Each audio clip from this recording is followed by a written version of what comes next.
Good morning, how do you do, ladies and gentlemen? I'm your host, Seth Julian. Welcome you to today's session. We are looking at KC. We know it, we love it, we can't live without it. Cafe, C8H10N402, the chemical formula for caffeine. It's consumed worldwide in enormous quantities, and the price, as you can see from this data set that goes back nearly 30 years, is extremely fluctuant. And there's a very good reason for that. Coffee is a very temperamental plant. She's very difficult to grow. She's very sensitive to weather conditions, particularly moisture or lack thereof. Cold, it's will subject to damage for this year's crop, and it's one of its most difficult peculiarities. Weather conditions that are bad enough can affect not only this year's crop, but next year's crop.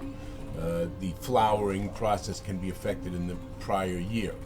We're pointing out this chart, not for the huge data set, but for the last, here, let's bring it down into a day perspective. This last period here has seen approximately a 20% rise in price. That is because, not surprisingly, there are over moist conditions in the coffee growing areas of Brazil and Colombia, and this is causing price to rise.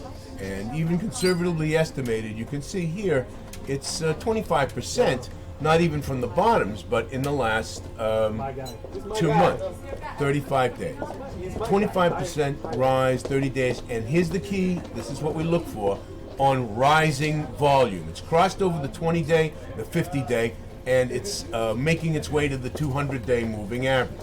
That is significant, particularly correlated with the rising volume.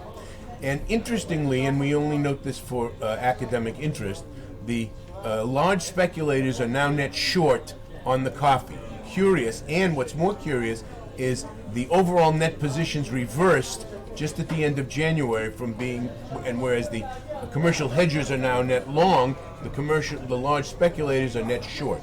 Curious but true. That's why it's not such a reliable indicator, but it is curious. Rising volume, rising coffee.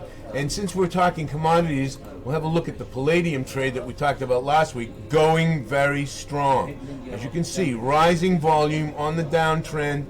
We do have a confirmation from the commitment of traders here. So the palladium trend is holding up, and coffee is a great trade to get into. Long cafe, long CHNO. That's going to do it for now, ladies and gentlemen. I'm your host, Seth Julian, wishing you all, ladies and gentlemen, the ability to trade with confidence. Call outs for now. Bye, everybody.